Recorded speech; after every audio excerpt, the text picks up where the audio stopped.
La montée du niveau des mers et des océans est causée par un double phénomène. D'une part, la fonte des glaciers de montagne et des calottes glaciaires du fait de l'augmentation des températures.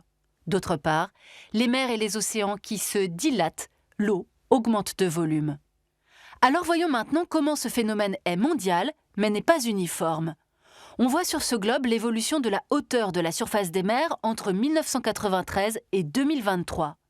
Elle est plus élevée ici en rouge au large du Japon, alors qu'elle est moins prononcée sur la côte ouest du continent nord-américain, tandis que la côte atlantique et le golfe du Mexique sont tout particulièrement exposés à la hausse. C'est là que se situe la Nouvelle-Orléans.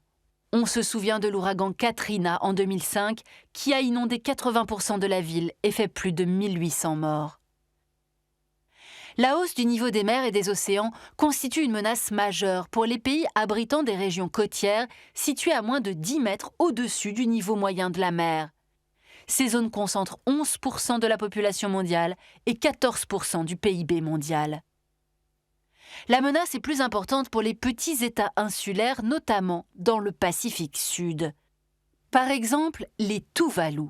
C'est un archipel dont la superficie émergée n'est que de 26 km² et qui pourrait devenir l'un des premiers pays au monde à disparaître à cause du changement climatique. Enfin, direction Shanghai, l'une des principales zones à risque du monde. En plus de ses 27 millions d'habitants, elle abrite le premier centre financier chinois et le premier port à containers de la planète. La quasi-totalité de la mégapole serait concernée par la hausse du niveau de la mer et les inondations annuelles à l'horizon 2050.